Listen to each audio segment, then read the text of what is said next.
Olá, meu nome é Júlia, eu tenho 22 anos e eu tô gravando esse vídeo para falar um pouco sobre a minha viagem à África, que ocorreu esse ano, em abril, especificamente a Moçambique.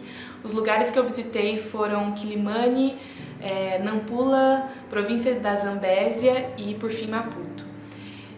Eu fui com a ONG Via África, na liderança do pastor Marcos, e assim, sempre foi um sonho meu ir à África, e aí ele foi realizado esse ano.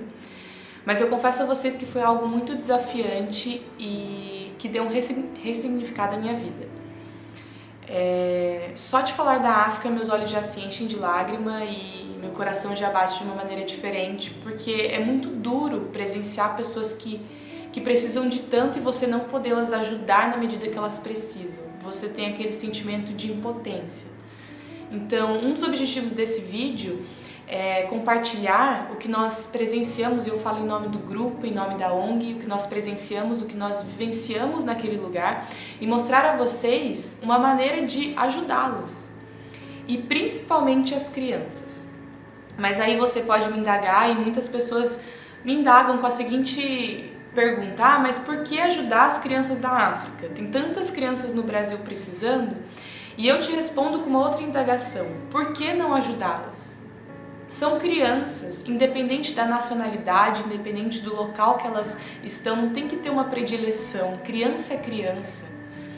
Nós temos que ajudá-la. É responsabilidade minha, é responsabilidade sua, é uma responsabilidade mundial ajudar essas crianças que dependem muitas vezes dessas contribuições para comer, para ter uma oportunidade um pouquinho a mais de vida e para sair desse estado de extrema miséria. A minha primeira experiência na África foi a uma escola a alguns quilômetros de Nampula, e quando eu cheguei naquele lugar eu já me senti extremamente constrangida, porque as crianças, elas me abraçavam, elas me beijavam, eu e todo mundo do grupo, e elas tinham um amor, uma alegria que irradiava, que realmente deixava você extremamente constrangido. E ali eu percebi como nós somos ricos materialmente, mas emocionalmente eles ganham de nós. Porque lá eu vi corações gratos, eu vi sorrisos sinceros, sorrisos alegres, e eu vi pessoas generosas.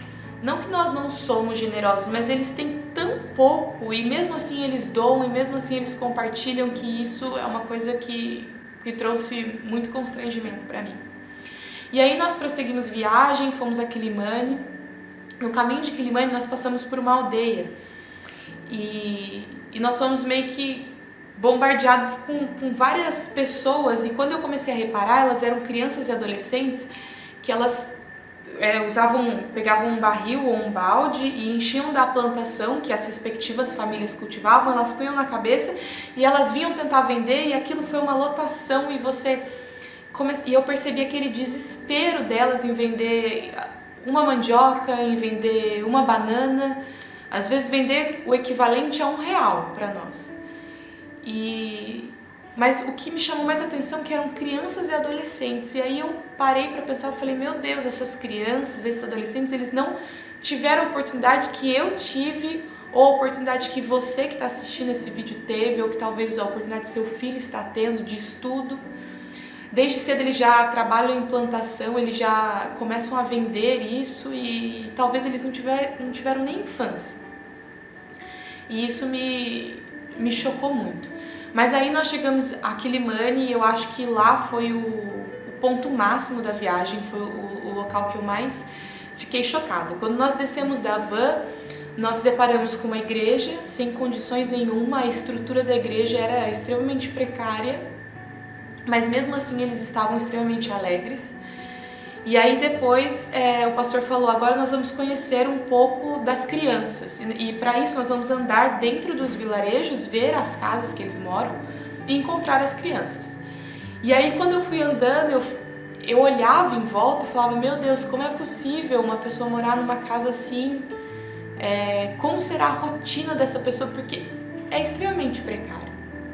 E aí quando eu cheguei E eu me deparei com as crianças, eram mais ou menos em torno de 200 crianças, e elas nos receberam cantando, era como se fosse um coro infantil, elas eram muito alegres, fervorosas, elas cantaram durante meia hora, até o professor falar para elas pararem de cantar. E aí, à medida que eu fui me aproximando, eu comecei a reparar nessas crianças, e aí meu coração ficou extremamente destroçado. As roupas delas, as vestimentas eram todas rasgadinhas, a maioria delas não tinha calçado, o pé direto no chão. E grande parte dessas crianças tinha aquela barriga inchada, que é aquela barriga d'água por conta de contaminação. Mas o que mais me deixou impactada é que essas crianças, elas comiam em média 3 vezes por semana.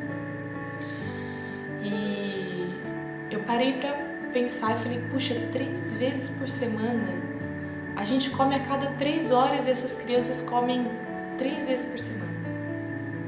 E aí a minha curiosidade já veio e eu fui perguntar pro pastor Marcos, falei, pastor, mas como que essas crianças não desmaiam, né? Porque ficam fracas, sem alimentação. Aí ele falou, Júlia, olha em volta. E aí quando eu olhei, eu vi que tinha uma plantação de cana-de-açúcar em volta da aldeia. Ele falou, essas crianças, elas chupam cana-de-açúcar, porque a glicose entra em contato com o sangue e faz com que elas não desmaiam de fraqueza. E aí ali eu parei, e quando ele me contava essa história, eu olhava em volta e eu via aquelas crianças sorrindo, aquelas crianças cantando. E eu falei, meu Deus do céu, por que eu sou tão infeliz? Por que eu reclamo tanto? Eu tenho comida a cada 3 horas, essas crianças, elas devem sentir dores abdominais de fome. E por que será que eu sou assim? Por que eu reclamo? Por que eu tô 24 horas insatisfeita? Será que é essa globalização? Será que é essa internet que nos faz ver o que o outro tem, a casa melhor do outro, o carro melhor do outro, que daí faz a gente sempre estar comparando a nossa vida com a do outro? Será que é isso? E aquilo ficava ruminando dentro de mim, sabe? Como se fosse uma angústia queimando. E falar pra vocês que até hoje isso fica dentro de mim, um conflito forte. E é nesse quesito que eu peço a sua ajuda, em um gesto de generosidade, um gesto de gratidão, se você se sentiu tocado com esses relatos sobre essas crianças e tem condições de ajudar, pelo menos apadrinhando uma criança por mês, você vai estar fazendo que ela coma todos os dias da semana. E que Deus abençoe sua vida. Eu conto com a sua contribuição. Eu tenho certeza que nós podemos fazer a diferença, mesmo de longe, se nós nos unirmos e reforçarmos esse sentimento de empatia, que foi um sentimento que Jesus teve na Terra, que é você se colocar no lugar do outro. E eu acredito que a gente pode fazer essa diferença. Então eu conto com a sua contribuição. As informações sobre a ONG vão estar aqui disponibilizadas para vocês. E qualquer dúvida é só estar entrando em contato conosco. Grande beijo, obrigado por me assistir.